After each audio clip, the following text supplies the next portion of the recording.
You know, when you're ready. It's also echo. Is it echoing? Really echo. It's echoing, right? Yeah. Switch it back a little bit. You good? All right. I'm going to call to order the October 17th, 2024 Northern Virginia Transportation Authority business meeting. Ms. Henderson, if you do not mind, will you please take the roll? Chair Randall, I am here. Vice Chair Snyder, Here. Supervisor Walkinshaw, Here. Supervisor Body, I think he's on his way. Board Member DeFerrante, Here. Mayor Wilson, Council Member Smith, Here. Mayor Rochelle, Here. Mayor Reed, Senator Boysko. Here. Delegate Delaney. Here. Delegate Sewell. Here. Mr. Gribben, Here. Mayor Olem, Mr. Cutler, Here. Mr. Horsley. Here. You have a quorum. Thank you very much. I appreciate that. Authority members, let's first start with doing one quick thing. I was not able to attend the last meeting because I was at the White House. There you go. But I didn't know if all of our new authority members had been introduced, and you're shaking your head. No, I didn't think so. So let's just go across around the room and have everyone introduce themselves. And so our new authority members, when you get to, you can talk a little bit more about yourself and the best county that you live in and all that kind of stuff. But we would start down with Senator Boysko. Hi there, I'm State Senator Jennifer Boysko. I represent the 38th Senate District, which is Northern Fairfax County. Herndon, Reston, McLean, Great Falls, small part of unincorporated Vienna and Falls Church.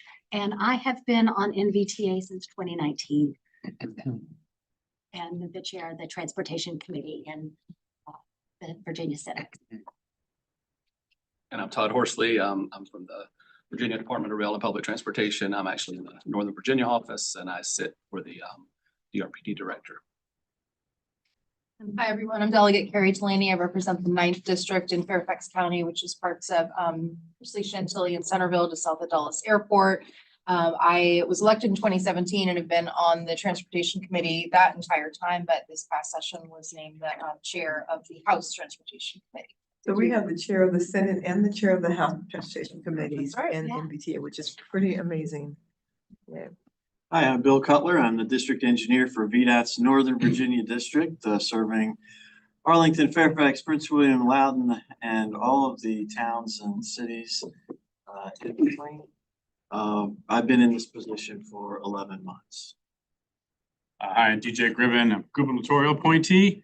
Have spent, my wife and I live in Leesburg, Virginia, where we raised our 7 kids, and have spent about the last 30 years working on transportation issues at the national and state level. Former Chief Counsel of Federal Highways, General Counsel of US DOT, and Special Assistant to the President for Infrastructure in the White House. Pleasure to be here. I've been part of this gathering just a few minutes now, but I'm looking forward to being part of this group. Hi, everyone. I'm James Walkinshaw. I represent the Braddock District on the Fairfax County Board of Supervisors, and I am the alternate for Chairman McKay, who couldn't make it here this evening. So I'm here every once in a while. And we're nice to Mr. Walkinshaw, much nicer than we are to Chairman McKay. Good evening, everyone. I'm Delegate Brianna Sewell. I proudly represent the 25th District located in Prince William County. And I have the pleasure of serving as a subcommittee chair on the House Transportation Committee. Hi, I'm Ralph Smith, City Councilman in the City of Manassas. I'm here as an alternate for Mayor Michelle Davis Younger. Hi, everyone. Matt DeFranti, Arlington County. We elect our board members at large, which has some good, not as wonderful tendencies, but we do love serving all of Arlington. I'm Jeanette Rischel, Mayor of Manassas Park. I have been on the MVTA since it was reconstituted via Bill HR 2013, is that correct? 2313. 2313, thank you. And I want to thank staff very much for this hearing assist device. It makes a difference. Thank you so much.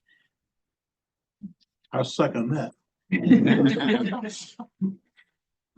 Hi, Dave Snyder, City Council member, City of Falls Church, first elected in 1994, former mayor, vice mayor, and I've been a member of this group since it was founded and all of its predecessor organizations as well.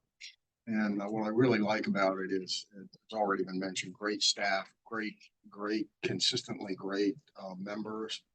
And most importantly, our mission is very, very important to the people in this area. So thanks. And I'm Phyllis Randall. I am Chair at Large of Loudoun County, Virginia. I've been on the authority since 2016. I've been chair since 2020. I absolutely love the authority. I think the staff is just really bar none. It's amazing staff. I always say to Ms. Backman, she hires very, very well. And I also like the camaraderie of the authority and the important work we do on a regional basis to address the multimodal needs of transportation here in the area. So thank you for everyone for being here. And if you are new, welcome. Okay, we're going to do approval of the minutes from September. And as I said, I actually wasn't here, so I'm going to abstain on this vote. I'd like to have somebody who was here make this motion because I was not at that meeting. So moved. So moved by Ms. Senator Boysko. Is there a second? Second. Second by Vice Chair Snyder. Discussion on that motion. Seeing none, all in favor say aye. Any opposed? And I will abstain on that vote. Madam Chair. We have two abstentions on that vote. Chair Randall and Member DeFerrante both abstained. Next, we have approval of SPA 2020-311-1. It's the multimodal connections.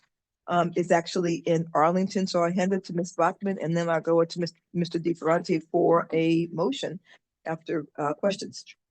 Thank you, Madam Chair. Arlington is ready to proceed with their CC to DCA multimodal connection project. They have brought forth this SPA to be approved by you this evening. This was actually the segment that we approved, or the funding, I should say, we approved in calendar year 2020 as part of the FY 2020 to 2025 6-year program for $18 million.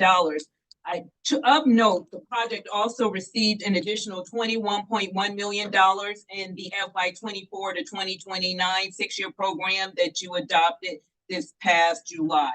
This brings the authority's total investment on this project to $39.1 million out of the total cost of $57.2 million. Wonderful. Do we have any questions on this item? Mr. DeFerrante, would you like to make a motion? Sure.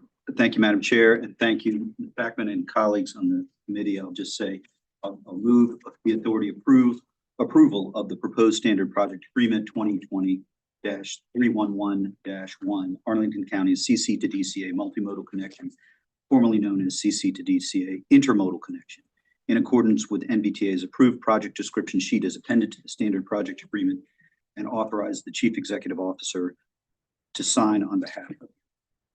Wonderful. Motion's made. Is there a second? Actually, I'll be happy to second that. Discussion on that motion. Seeing none, all in favor say aye. Aye. Any opposed? That motion will pass unanimously for members in the room. The next motion is for the construct the Cross Trail Boulevard. Ms. Backman. Thank you, Madam Chair. Loudoun County is ready to proceed with the construction of the Cross Trail Boulevard. This project was also adopted in our FY 20 to 25 6-year program and received an forward appropriation in FY 2025, which the authority approved on April the 21st.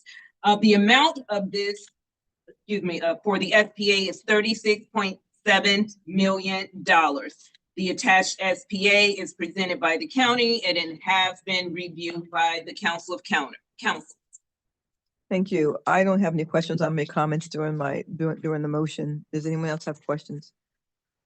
All right, I'll make a motion that I'm sure Mr. Griffin would be happy to second since he's from Leesburg.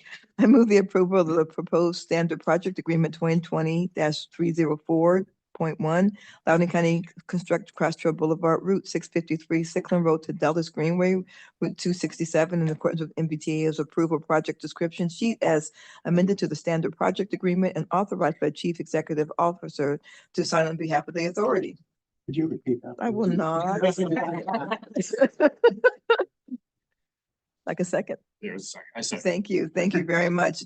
So discussion on the motion. So all I would say is we have in Loudoun County been working on this area for a long time. This area for Loudoun County is known as a JMLA, the Joint Land Management Area, because it's the land that that both the town of Leesburg and the county of Loudoun kind of oversee. The Cross Trail Boulevard extension, our opening, will connect us to some of our one of our main transportation hubs, but also to some of the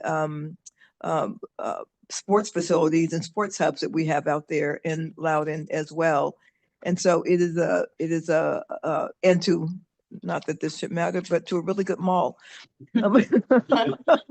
Matters. Absolutely matters. It is a really important project that we have been working on for a long time in conjunction with the town of Leesburg. And so the people of Loudoun, we're really excited about this. So anything else? All right, all in favor, please say aye. Any opposed? That motion will pass unanimously for all in the room. We're going to go to item number 6, and Mr. Smith, as you are living in the county of Prince William, although in your own, I'll go to you for a motion for this one. Ms. Backman? Thank you, Madam Chair. The last SPA before you for approval is Prince William County University Boulevard Extension from Devlin Road to Wellington Road project. This project was approved in calendar year 2022 as part of the authority's FY 2022 to 2027 6-year program. The amount is $53 million.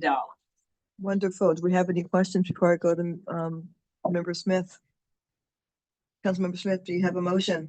Yes, Madam Chair. I move approval of SBA 2022-322-1, the University Boulevard Extension, Devlin Road to Wellington Road. Wonderful. Thank you. Anybody have any? Oh, I'll second that. Any discussion on that motion? Wonderful. All in favor, please say aye. Aye. Any opposed? That motion passed unanimously for everyone who's in the room. And now we have the call for projects. Item number 7, Ms. Backman, and then you're going to call on staff for that, and then I will make that motion for the call for projects. Thank you, Madam Chair, and I will handle this solo since Tree is out of the country. She's out the country. Wow. He is out of the Okay. country, but it is that time of year again where we are requesting that you approve the call for projects for this time fiscal year 2031 CMAQ and RSTP funds. As I always state, several years ago, we were told that we need to program out years. So that's what we've been doing for CMAQ and RSTP funds. We worked with the Regional Jurisdiction and Agency Coordinating Committee to try to come up with recommendations to present to you so you can recommend to the Commonwealth Transportation Board, because you are not, the authority is not the deciding entity when it comes to CMAQ and RSTP funds. That decision lies with the Commonwealth Transportation Board. But we work to do this every year collaboratively, and we recommend approximately $80 million annually. I would like to note that the project schedule, or the timing schedule of this, assuming you approve the call for projects tonight, is applications are due January the 10th. And I would say close of business, but I will say 5 p.m. January the 10th, because close of business could mean different things to different people. Then for CMAQ projects, you have to submit the air quality benefit worksheet or term sheet.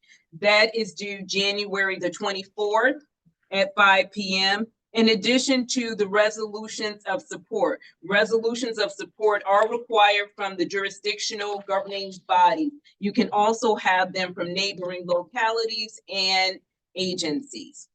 And I am open for any questions. Thank you very much. Do we have questions? Ms. Backman, will you just real quick talk about the relationship between what we're doing here and the CTB? So we have, and I don't know when this practice was put in place, but years ago, I guess when we fell into non-attainment, because Northern Virginia was probably one of the first areas of the Commonwealth to fall into non-attainment, we received congestion mitigation and air quality program funds. And we also received regional surface transportation program funds. As part of the recommending of those funds, that a decision was made for MBTA, and we were created in 2002 for us to be the entity that makes programming recommendations on these funds. Legally, the Commonwealth Transportation Board is the decision-making entity. But for as long as I can remember, they have really been steadfast in going along with the recommendations that you make here for these funds. As far as I remember, we have not had any issues with this, right? No. With CTB, okay. No. I move the authority, I'm sorry, yes, Madam Chair, yes. just one, I hope, quick question, just so I start to get a little texture on this.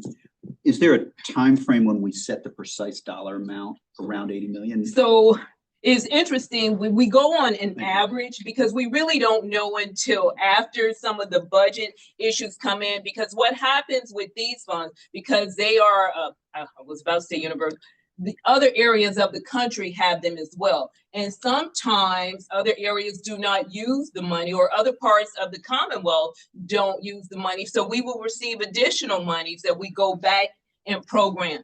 There have been times that we didn't hit the estimate that we thought we would be. So we would have to go back and make some reductions. Fortunately, those times have been few and far between, but that's why I say on average, it's been about 80 million, and that's combined for both CMAQ and RSTP. Thank you. Thank you, Ms. Banks. Any other questions? Any other questions? Okay, then I will make a motion. I move the authority approval of the call for projects for the FY 2031 CMAQ and RSTP funds. And that motion is made and seconded by Mr. Walkinshaw. The only discussion on the motion I have is 2031 seems like a long time away. I think probably only Delegate Sewell and Mr. Walkinshaw are going to be doing anything. One would be running for governor, one would be running for president. I'm not sure which one will be what, which one doing what. But that's about to be like, good luck to you. Sounds like a really long time away from now. Relaxing on your porch, exactly. All in favor, please say aye. Aye. Any opposed? That motion will pass unanimously for everyone who's in the room. And then our last action item is an out of cycle forward project appropriation. Mr. Longi. Thank you, Chair Randall. Before I get into the meat of this, this motion was technically recommended by the Finance Committee. However, we found out that during the meeting that we did not have 3 jurisdiction members at the committee meeting. So they technically couldn't make a formal vote, but they did ask us to move this forward to you tonight. What we are looking at here is 2 regional revenue fund appropriations. The first one is City of Fairfax for $700,000. Had this application been placed during our regular budget cycle, this would have been put into the regular 2025 budget cycle. That's why we refer to it as an out-of-cycle appropriation. The other appropriation is Arlington County is requesting $58.9 million for the Boston Marymount University Metro Station. That project was approved in the 2022-27 funding program. However, we believe we have resources to do what is called a forward appropriation. When a project sponsor says that they can move a project, even if it's in an outer fiscal year, we go through a process that's verified with our auditors to make sure that you are not overextending the authority's revenue or cash flow. Typically for the new members, forward appropriations would not be something a jurisdiction would typically do. It's taken a very dim view of it, but our auditors have recognized that we are in a very unique situation with a very cash-heavy balance sheet because we appropriate all the money for a project in its initial appropriation. We don't parcel it out over years. And that's given us the capacity to do this. So staff recommends both appropriations. We have the final note on the staff report is there. We have identified adequate 2024 regional revenue fund balance unaudited. The finance committee saw the draft audit statement. Those are now audited numbers, so you can feel very safe, I think, making these appropriations. With that, respond to any questions. Mr. Langer, I have two questions. If you're doing this forward appropriation, are you assuming that the project is that much further along? Are we making those assumptions about what the status of the project itself? We're relying on the project sponsors. We've made it very clear that if you get a forward appropriation and don't do an SPA, the standard project agreement, and start spending it down, it's not nice to us. Okay, that makes sense. And then my second question, you said this is coming out of authority fund balance. Is that correct? Yes. So it's possible that what we call fund balance and what we do with fund balance in the county and what happens at the authority are two different things. The way we are fund balanced, it is a one-time use only, which this would be. But why wouldn't it, since if it were not a forward appropriation, why wouldn't it be appropriate for this to come out of regular funds and not fund balance? Because you've, as part of the funding program, in the case of the Fairfax City project, that project was already assumed that they would come in and request the appropriation. However, they did not do that during the budget cycle. What happens is excess revenue in the case of the authority, the next time we would have an opportunity to program this money would be in the 30-31 62-year update. I got it. So it's a good way for us to make use of the money. Sure. And we have plenty of money in fund balance to do this, plenty of revenue. Okay, wonderful. Any other questions? Okay, so this is for both Arlington and City of Fairfax. So I will go to Mr. DeFrente and then to Mr. Walkinshaw. Even though you're not the city, you're close enough. Thank you, Madam Chair. I'll move. I may have a little to say. I appreciate the questions, but I'll first move the Northern Virginia Transportation Authority approved FY 2025 Regional Revenue Fund appropriations for City of Fairfax, $700,000 for Germantown Road, Route 29 intersection improvements, CFX-015, and Arlington County, $58,900,000 for Boston Marymount University Metro Rail West entrance, RL-021. Okay.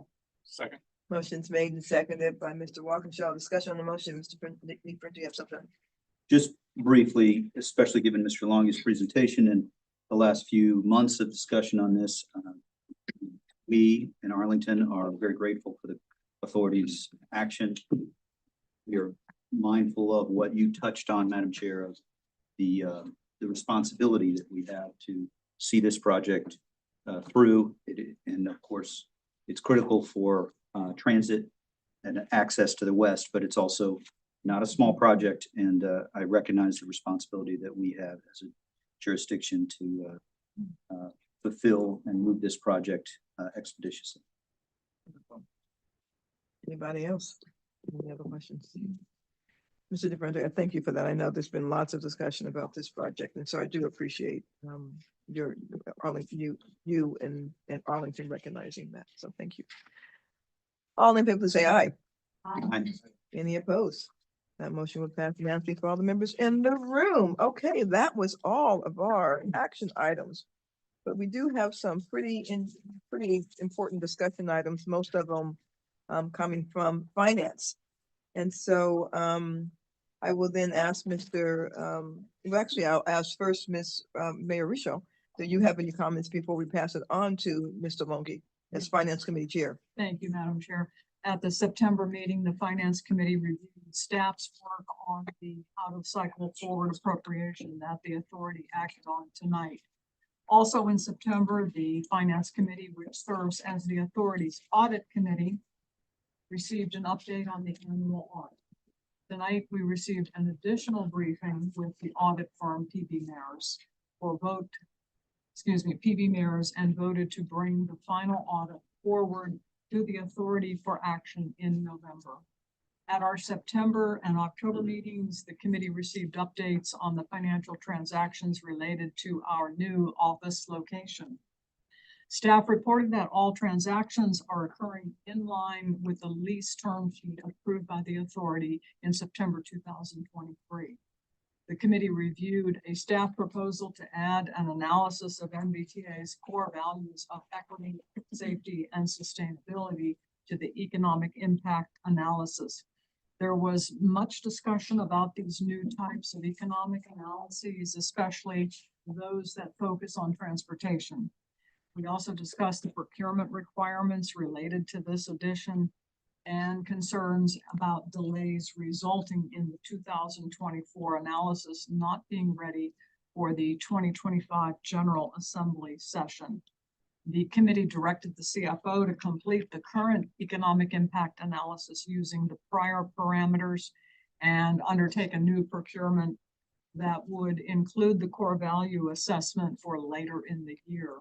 The committee will review the results of the procurement to consider future recommendations to the authority.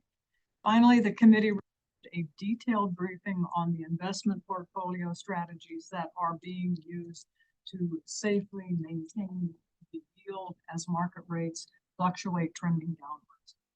Mr. Longi, do you have anything to add? No, thank you, Mayor Rochelle. Yes, Mr. Long, you have nothing, you don't want to go on with the rest of the. Oh, well, item 9. Yes, please. Before Mr. Longi begins, Madam Chair, I would like to know, item 9 came about as we were preparing to adopt our FY 2024 to FY 2029 funding program. As part of that valuation, and of course, we went to the Technical Advisory Committee, Planning Coordination Advisory Committee, and then ultimately the Planning and Programming Committee. There were some projects that were not being recommended for funding. We had 2 in particular that were not recommended. One, and both of them fell into the same category, but there was a difference. These were projects that were previously represented to us as fully funded the last time we put funding on the project. And then one of the 2 projects was the lowest performing for congestion reduction relative to cost, which is something the legislation requires us to give priority to. So after a very robust discussion at the committee meetings and at the authority meeting, we were directed to really come up with and develop a policy for your consideration regarding projects that are resubmitted to the authority with cost overruns. Now, I do want to note this is not up for action. This is a discussion item because some of this work we have done previously when we were in our infancy stages, when we had a contingency reserve and a transportation reserve fund, if you will, which the authority ultimately voted to get rid of. The last thing I will say before turning it over to Mr. Longi, we did meet with the Technical Advisory Committee last night to go over what Mr. Longi is presenting to you this evening. We are planning to meet with the Planning, Coordination, and Advisory Committee, and whatever information we gather from you this evening, we will keep on moving forward. Okay. Mr. Thank Longi. As Ms. Bachman said, the fundamental question here is funding cost overruns. This was looked at during calendar year 2015 and 2016. And there was, Ms. Bachman as CEO had convened a regional advisory group to help with this. And a lot of work was done by the Finance Committee at that time as well. The authority did establish a reserve, started funding it. And ultimately, when it came to developing the process of how do you fund cost overruns, the headwinds got so strong that with the advisory committee's recommendation, with RJAC's recommendation, and with the finance committee recommendation, all went to the authority in October of 2016. And the authority opted to not fund cost overruns. This was done through the lens of funding a contingency reserve. So what I have done in this presentation is I've attached that October 2016 staff report, where you'll see some of the points under the discussion item. There's a little parenthetical that may end with 4.1 something. That is a reference back to that other document. And I'm going to recognize, first of all, cost overruns is a very generic term. Cost overrun can be a mistake. It can be inflation. It can be unanticipated soil conditions, things that are outside, the common expectation for a project. It can also be a supply issue. A supply issue. It can also be errors. It can be not good work. And as we will go through this, I think this body, the body back in 1516, recognized it can be a lot of things. When I say cost overrun, I am speaking very generic. And what I've done in these discussion items is taken the term contingency reserve out where it didn't make sense and put in cost overrun. But I want to be upfront with you on that. This was looked at in the terms of how would you use a contingency reserve to fund cost overruns. But I really do not want to let the work that was done in 1516 go to waste, because it really does, I think, inform the discussion that we are embarking on now. Additionally, we were told to come up with a policy. We do need some clarification as to what direction should the policy go in. That's pretty basic. Do we go towards funding cost overruns, or do we go towards not funding cost overruns? Either way, we will come back with a policy draft, but we kind of need some clarity on that as we proceed through this. So with that, I'll go to the discussion items, which is 3A. Before we get into the study, we don't have a policy on funding cost overruns, but we do have some guidance on it already. We have a standard project agreement, which is the same for every project the authority adopts. The only things that change are the appendices that are attached to that standard project agreement, or SPA. We look at that as a contract, and it was developed as a contract. And again, the terms do not change by project by project. In that, it notes that a project sponsor will promptly notify the CEO of any cost overruns and give details, unanticipated circumstances, et cetera, et cetera. I'll be honest with you. We seldom get that first person. We most frequently get it through the media. So there is a vehicle here to let us know that a cost overrun is coming. On the next page, NVTA's obligation, we route these requests, et cetera, through the system. NVTA's CEO will initially review the request, consult with the CFO. We will then go to the finance committee. I can't recall an instance where we've done that because we don't have these things coming through those channels. They seem to come up during the project approval process when we're selecting new projects on the 2-year cycle. The final item there, item 4 under the SPA, is the appropriation requirement. It's very clear in our contract, which is signed for every project, that the authority is saying it is not obligated to fund additional costs, nor is the project sponsor required to fund additional costs either. But at that point, that kind of opens up a bigger thing, because the project sponsor has agreed with the SPA to give us a project that was agreed on. And what you'll see here is fundamentally, this is a question of risk absorption. And the direction that is taken will determine how much risk does the authority want to take on. I'm a CFO. Risk is a pariah to me. So I'm kind of putting my personal professional bias out there. I'll call it professional bias. With that, we'll move into the details of the 15 Finance Committee and Advisory Panel conclusion. And again, this is supported by a prior board decision, but you're not bound by that prior board decision. Cost overruns can be triggered by underestimation, unforeseeable circumstances. Again, I'm using the term cost overruns, where if you go back and look at the October 16th, you'll see use of contingency reserve. Some of the most important points from Mr. that Let me- study is, Just a second, because I'm a little confused by that, because cost overruns, use of contingency reserves is what we do if we have cost overruns, correct? that was put in place if a project had a cost overrun. So I'm not quite sure how you're using those two terms interchangeably. The funding of the contingency reserve only came from one place, PAYGO. The dollar that you put into a contingency reserve is a dollar that you don't have available for Ah, PAYGO. I understand. Okay. There is no other funding source for it. Okay. So it's just kind of a different term for You got it. an intermediate bucket or the direct bucket. Okay. But thank you for that. It's a good clarification.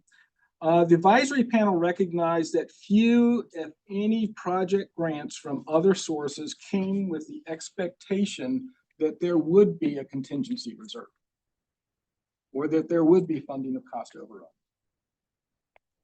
I will point, as I look across the table at Mr. Cutler, I will point out that VDOT does fund cost overruns. But there's a big difference, and excuse me, I'm going to use VDOT as an example. There's a big difference in this circumstance. VDOT is taking state money and it has its equivalent of your CIP program. If a project gets into trouble, then VDOT, just like a city or county, can look at its CIP program and delay a project, cancel a project, move funds off another project. Those are decisions. The authority can only do that by going to a project in one jurisdiction and saying, you got to slow down or you're not going to happen because we've got to address this overrun for this other project's jurisdiction. We say that we couldn't identify any grant opportunities or funding opportunities that came with a guarantee of funding cost overruns as kind of a circuit breaker in case there was one out there, but we still haven't seen one that does that. The advisory panel noted under the terms of the standard project agreement, project sponsors agree to complete the projects as described. Therefore, they have already done contingency calculations. We do not set any limits on contingencies. We believe, and you'll see this throughout this presentation, we believe that the project sponsors have the best information to determine what their contingency should be. If you're doing a project in Prince William or Fairfax on Route 1, right away, you need a big contingency. If you're doing a project that's going through a greenfield, you don't need a big contingency for right away. But we've always built our process on the fact that the project sponsors have the best idea of how to handle that. Funding cost overruns has a potential to shift project risk in some measure from the project sponsor to NVTA. The advisory panel made it very clear the NVTA should not absorb this risk. The panel questioned if the contingency cost could be meaningfully disclosed without the additional disclosure of all cost components.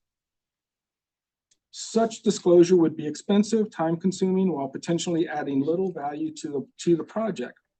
One of the things that the advisory panel and the finance committee was very much on top of was not having the authority build a bureaucracy that would be largely duplicative of the expertise that you are already paying for at a local level.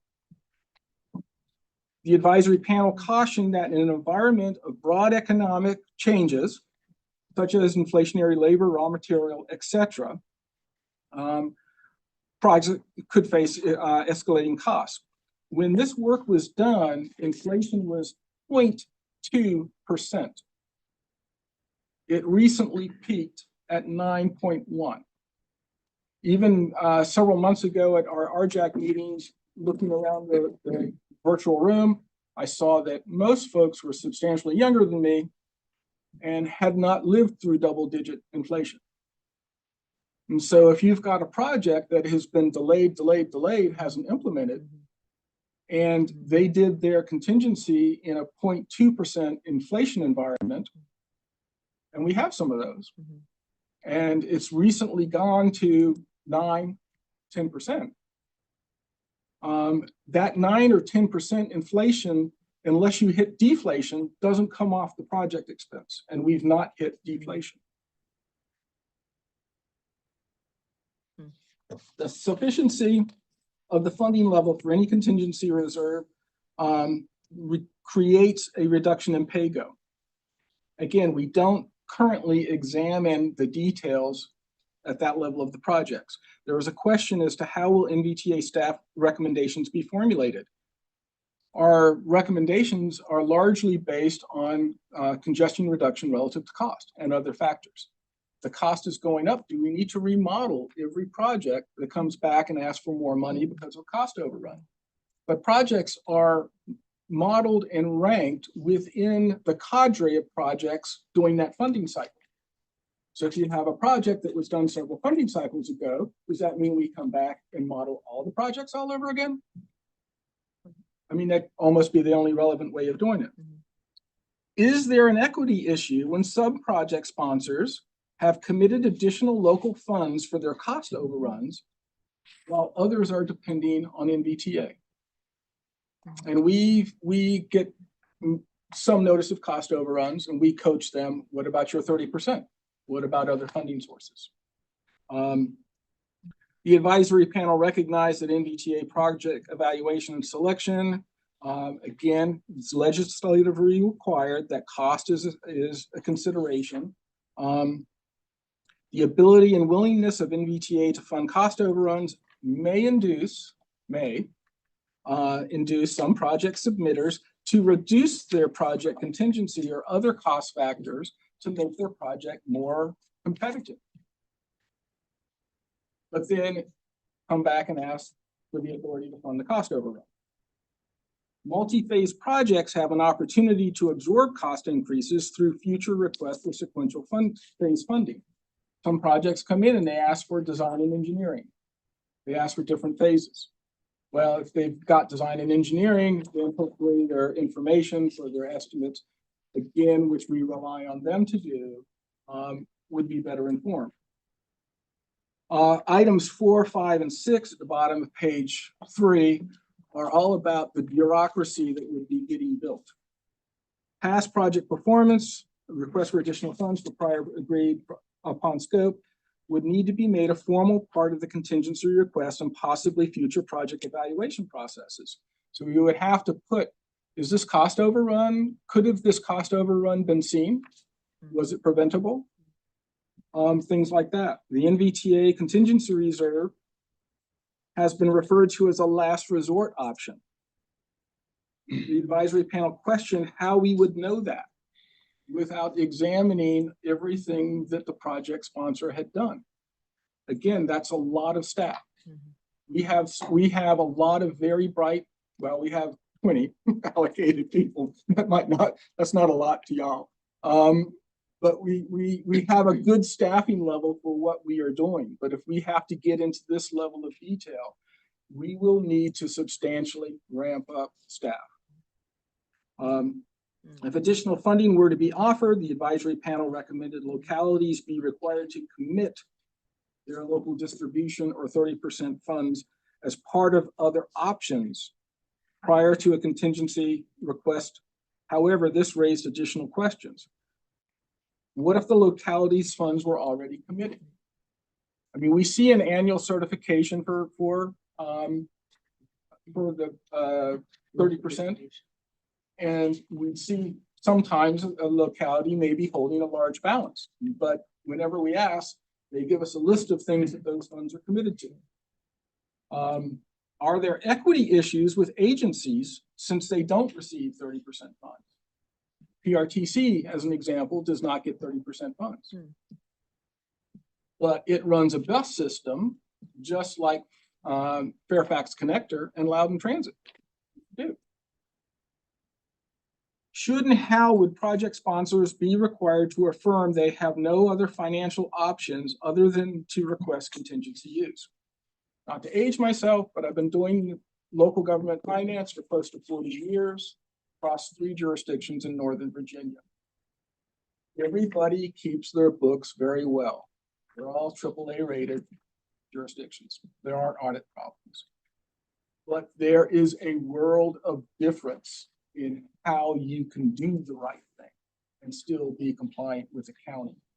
So we would have to essentially become auditors for each of those jurisdictions. Again, the bureaucracy. Having a contingency reserve with us and thus a portion of project risk being transferred to the NVTA would necessitate the requirement for project contingency assumptions to be disclosed as part of the descriptions.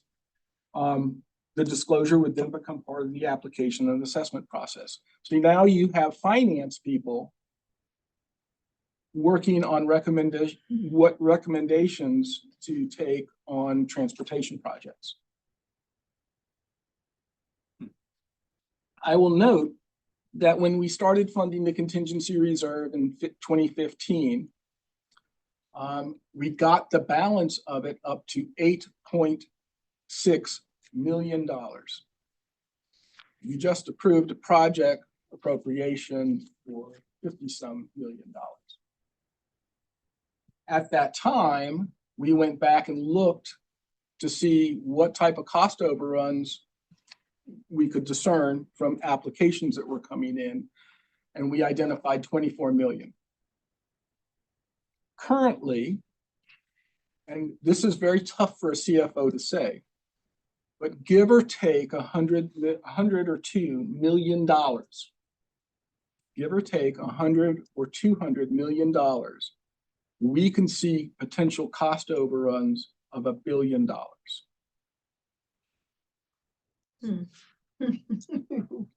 Every 2 years, you've been doing funding programs for new projects, mostly at a $650 to $750 million basis. You would potentially have to skip 1 or 1.5 funding programs.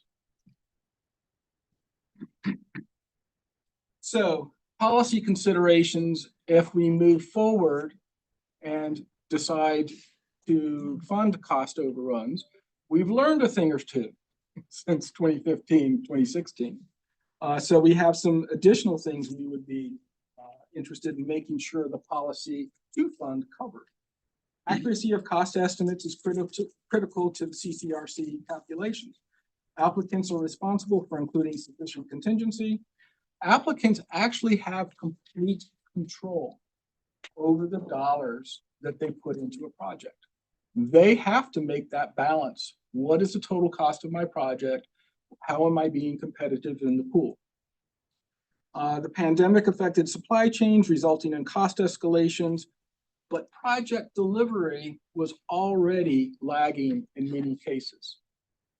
We have projects that have sat with approved funding, but have not requested an appropriation for 4 or more years. You told us for fiscal 25, start to work on increasing project delivery. But if we were to fund overruns, just the inflation on that is going to be pretty substantial. Should we provide additional funding if project delivery delays were the primary cause? How do we know? There are legitimate reasons for a project to hit a delay. Projects, they may lose community support. We've seen that. Should additional funding be considered if cost underestimates were the cause? But how would we be able to determine? Parameters to be addressed if the authority approves cost overruns. Will the policy be retroactive? As a CFO, I would say yes. You can't have, all the projects that we've given funding to now be able to have cost overruns funded and not any in the future. Project sponsors must document which other funding sources they have sought. Should overrun funding be delayed until those funding applications have been acted on from whatever source they are going. That's just going to delay projects more. If project transfers are approved, the donor and donee project should not be allowed to submit future applications for the same projects. Should NVTA not fund right-of-way, this is a question, utility relocation or construction unless the project has completed preliminary engineering at pick a percent, 30, 50, 60, 70. Exceptions are only permissible when a governing body resolution stating that no resubmittals to NVTA will be made.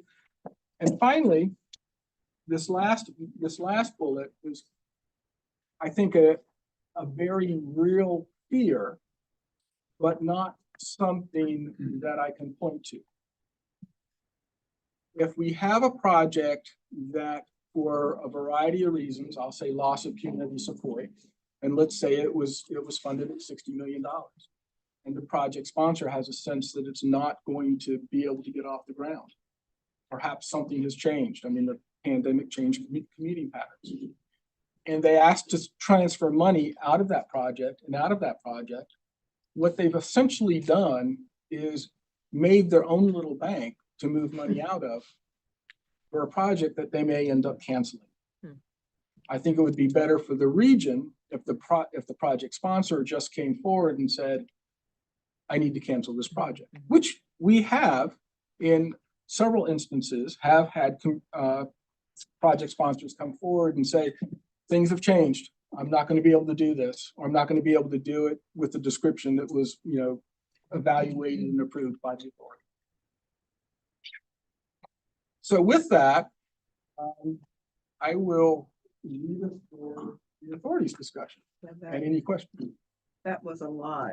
You want us to decide this tonight? Just kidding, I'm just kidding. It's a discussion item. That was. Well, Madam Chair, I will note that we were directed to bring forth the policy by December. Yeah, that was a lot. That was very interesting and very helpful. Okay, let's do questions first, Ms. Fisher.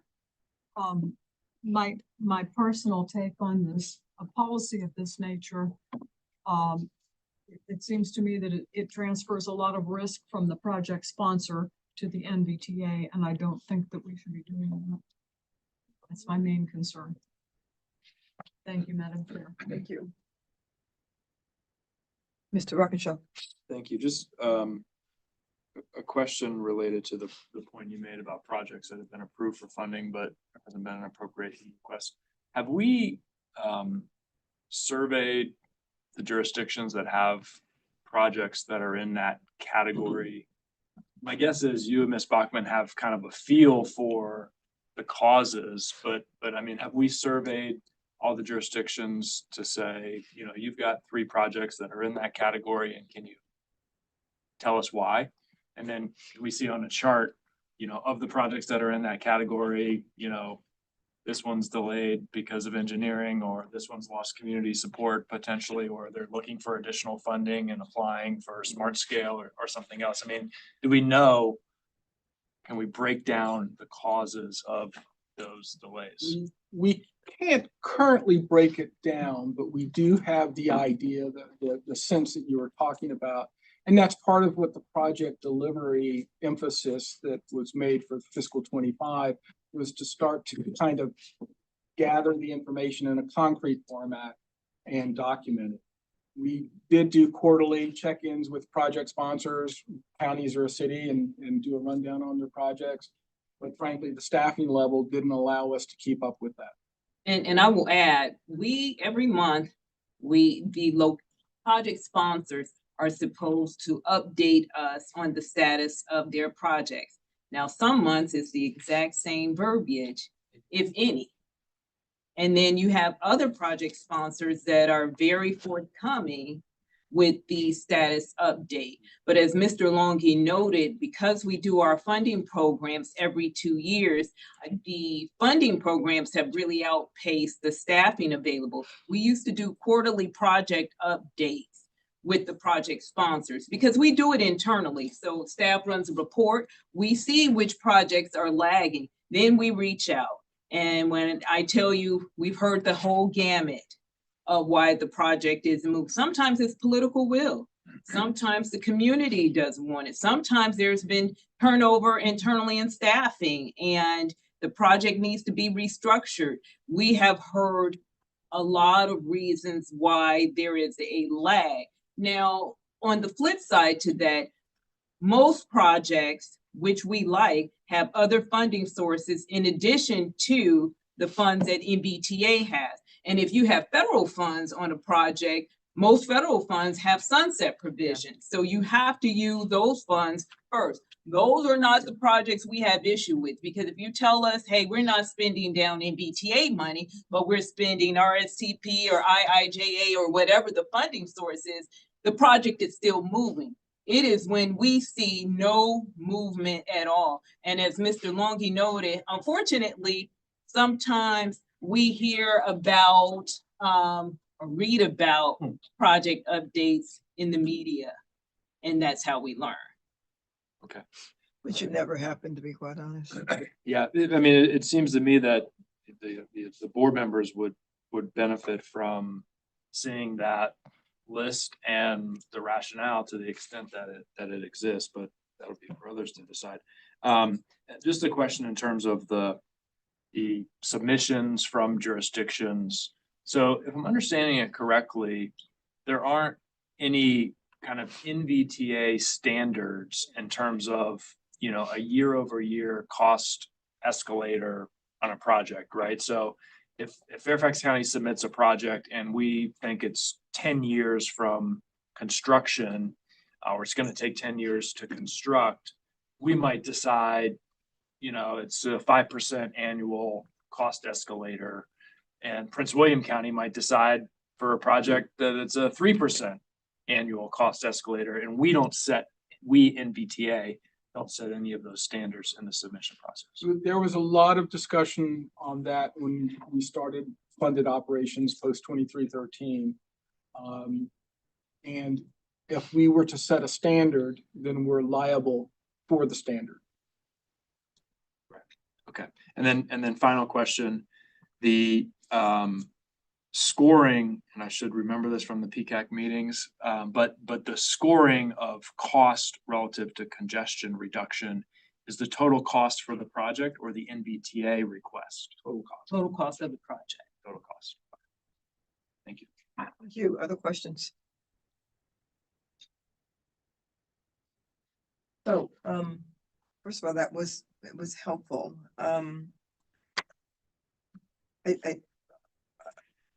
I think it would be hard for having just received this to even to have anything but discussion. I think we cannot give recommendations tonight. It's too quick. But I get what Mr. Rockenshire is trying to kind of carefully get at. I don't think every cost overrun is an apples to apples cost overrun. That's the first thing. And I think that the reasons why it happens and if it's repeated in one place has to be something that we look at, and the amount. I really honestly cannot imagine that a project sponsor or a jurisdiction would not be the people that told you this. I can't imagine hearing this when you're drinking coffee in the evening, turn the news and you're like, oh, well, this is good to know. That's not appropriate. So at the very least, that should be the one of the things we absolutely require, that there are monthly reports and that they are up to date as to what's happening. There are things that are completely out of people's control. Like supply chain, especially post-COVID, was a very hard thing to manage. And I do believe that, as we kind of think this through and come back next month and give you more clarity, I do believe there has to be a difference between what is completely unexpected and cannot be known to what should have been factored in. I don't think political will change is a factor that I would ever use. As elected officials, go out there and talk to your constituents before you start spending millions of dollars, to be quite honest. I mean, that doesn't make any sense to me at all. But you know, I think that the reasons and the amount have to matter. I am not comfortable with MBTA just taking on the responsibility of handling all the cost overruns. We're not a bank in that way, which we're not. And that's not what we're supposed to be doing. And that is not a good use of money as we look at, you know, other multimodal options to make this money go as far as possible. That's not what we should be looking at. And so, you know, what we want to think about is there an amount that we're talking about? Is it, what are the reasons? Before we can make any decisions, I don't think that there's a one answer. I think that the answer, like the problem, could be a multifaceted, multi-layered answer. But I think we start at, you know, the basics of what is the cost overrun and why are they there? I do think, you know, sometimes, you know, you underestimate, you shouldn't, but okay, that happens. And obviously inflation right now is an issue. Those things, some of those things can't be helped, but I also can't see a project having no contingency. That makes no sense to me at all. All projects should have some contingency. That's just responsible. That's responsible banking for your own bank account, to be quite honest. So I think we have a lot to think about, but those are some of the places I would be going in some of my thoughts. Madam Chair, Yes, ma'am. I'm not gonna be here next month. I know that for sure. I have very strong concerns about what we have been presented, the liability and the opportunity to leave localities to just assume that they can come back to the table again, having messed up. I don't think that MBTA was created, as the chair just said, as somebody's bank account. We are supposed to be there to help supplement localities in making their decisions. So, you know, just, you know, my feelings about this would be that I am not likely to be a supporter of some sort of overrun program. I'm not going to be here next week. Yeah. Next month. Yeah, thank you. Thank you. And maybe some discussions around when projects are presented. Part of that presentation has to be what the contingency, some type of contingency knowledge upfront on them before we even start having. That's one of the requirements upfront. Yes, sir. My very first comment. Maybe your very first comment. First of all, thank you for the quality of this analysis. This is really well done, very thoughtful. And I think, you know, when you started the debate, I'm thinking, well, to the chair's point, there are situations that are foreseeable. These are good actors doing everything right, and all of a sudden there's contingency. I really like your sort of analysis but administratively to try to sort out, should they have known, should not, they have not have known, could be really unduly burdensome. So I think in addition to, are there situations where we should help, it'd be helpful to have analysis of, but what would it take for you all to do that analysis and determine whether this is a situation that requires help or not.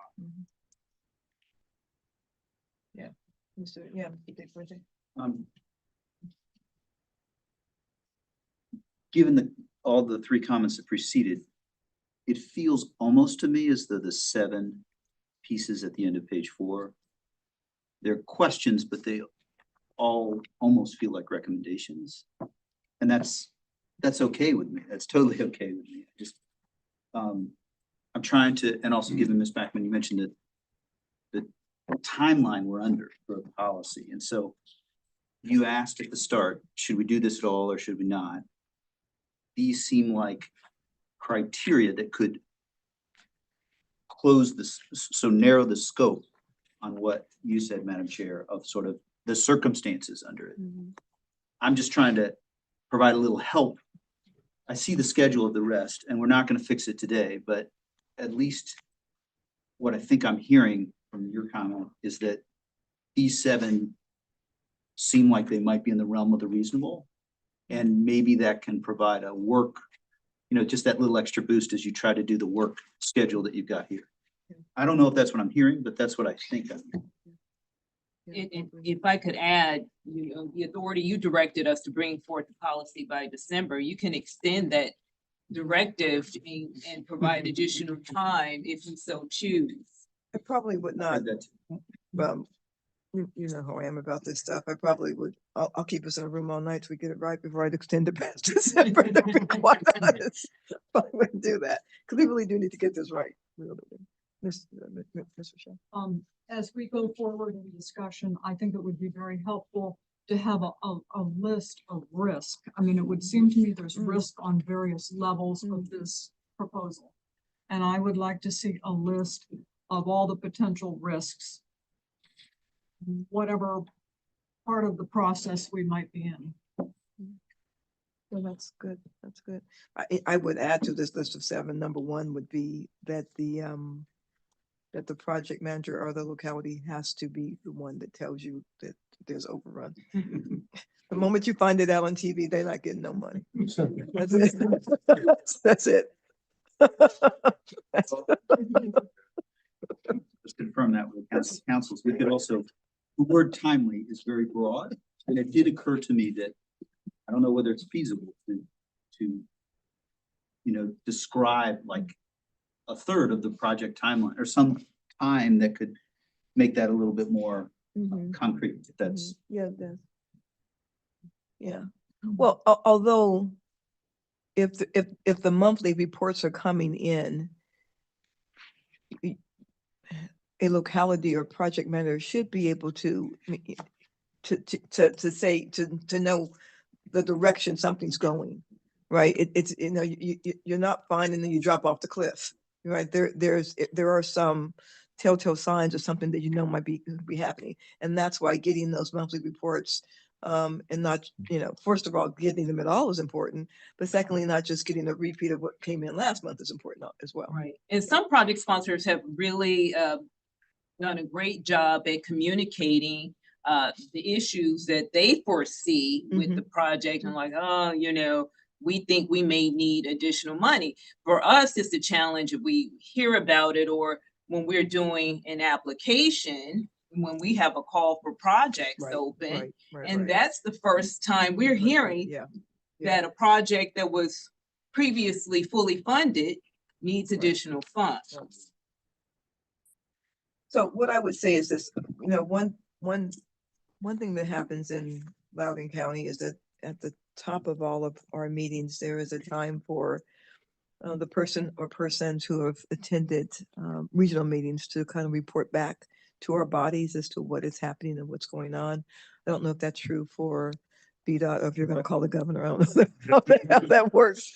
But it might be helpful as we kind of start wrapping our heads around this to come back and have this discussion next month. And I know you won't be able to join us next month. That we've also talked to our localities, our county administrators, our colleagues on the local bodies as well to get some other ideas. Since as we sit here, we sit here as representatives. Let's try to bring the ideals and thoughts of the people we represent, or localities represent, to a meeting. But I absolutely think that we need to do something, and I'm not really willing to extend some solutions a whole lot further. That's just not how I work. Mr. Ruckish. Mr. Ruckish, I'll come back to you. Sure. I mean, and just a point of clarification, because I've been in some of these meetings, not in others. I was at the first PCAC meeting where the Arlington and Fairfax project were discussed, but I wasn't here when the authority made the decision to allocate the funds. But I know at least in that PCAC meeting that I was in, there were those who made the point that while, I think staff clearly was recommending against moving the funds, there was not a policy that explicitly prohibited it. So I just want to be, and maybe the authority's subsequent vote to direct staff to develop a policy precluded this, but a policy could be us affirmatively saying, we're not going to do this moving forward. That would be within the scope of what, okay. And obviously, I'll let Chairman McKay speak to it next month. I just want to be clear that that's an option that's on the table. I like that, what we will do and then what we won't do. Right. Yeah, that's good. Mr. Snyder?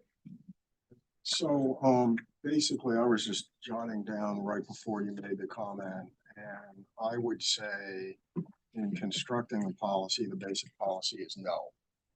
Okay, that's the fundamental, the policy is no, we're not doing it. And then secondly, we need to look at governance and the exchange of communication between the project people and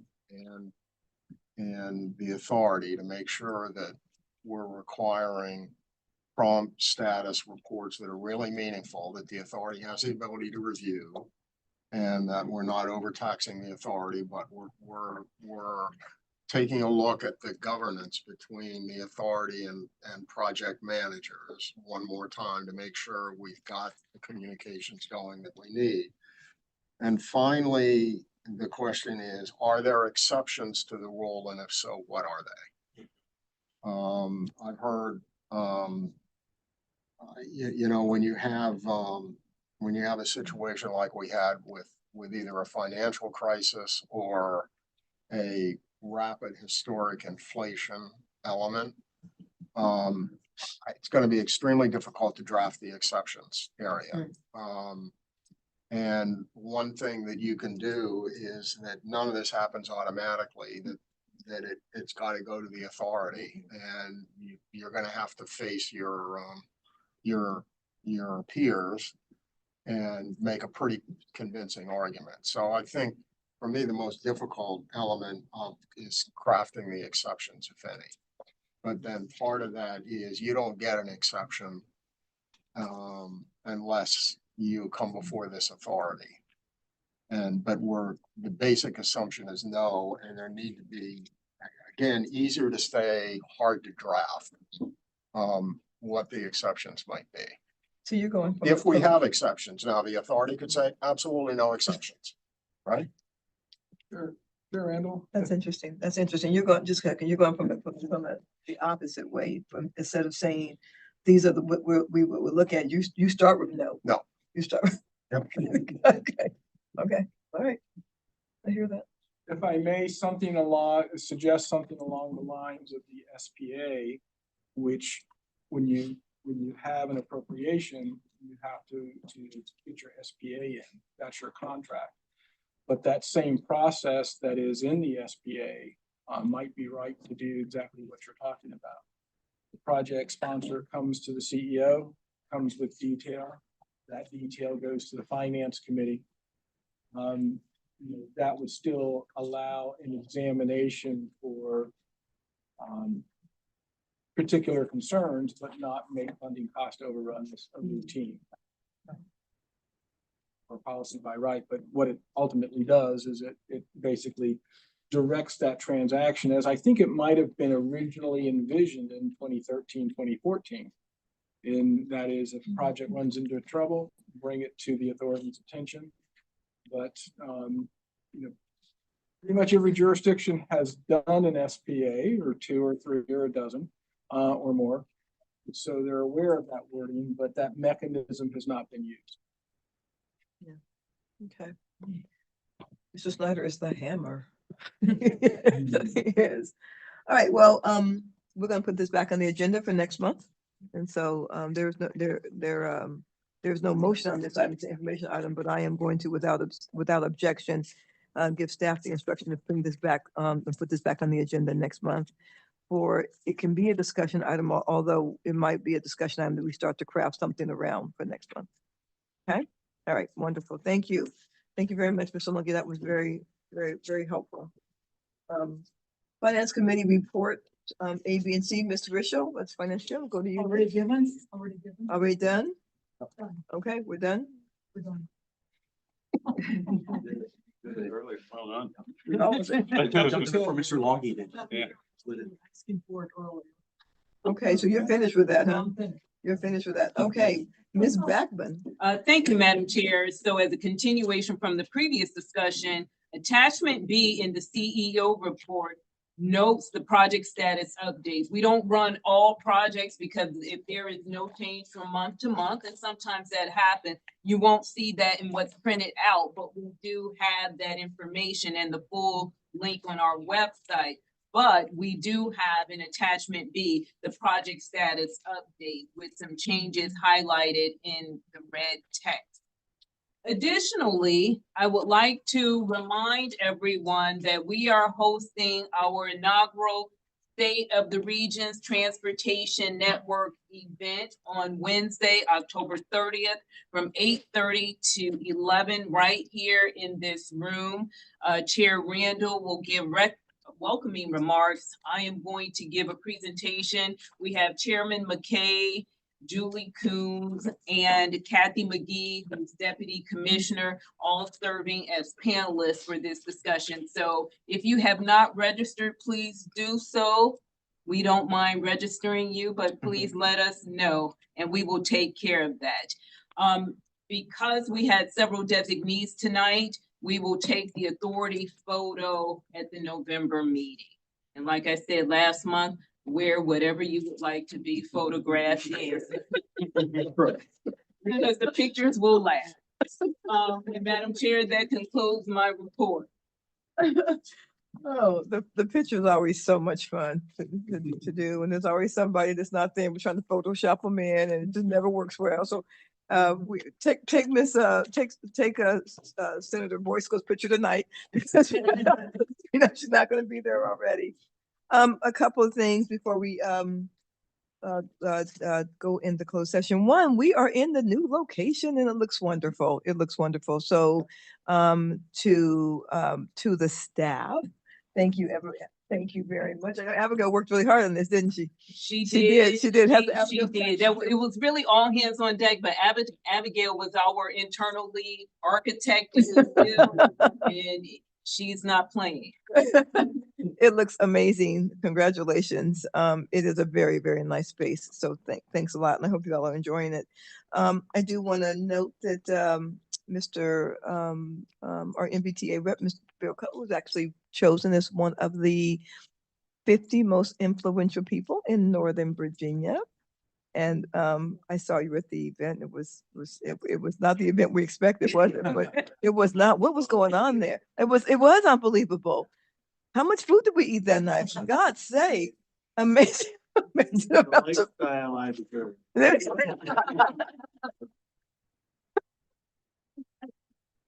So that is so funny. Well, there was one room, there was like the whole room was just donuts. I mean, like literally, I was like, what is happening in this room? And then I ate 4 donuts. It's great. So tonight we have Ms. Backman's annual review. Would we like to take a break before we read in the closed session? You guys need a break first? Please. Yes, okay.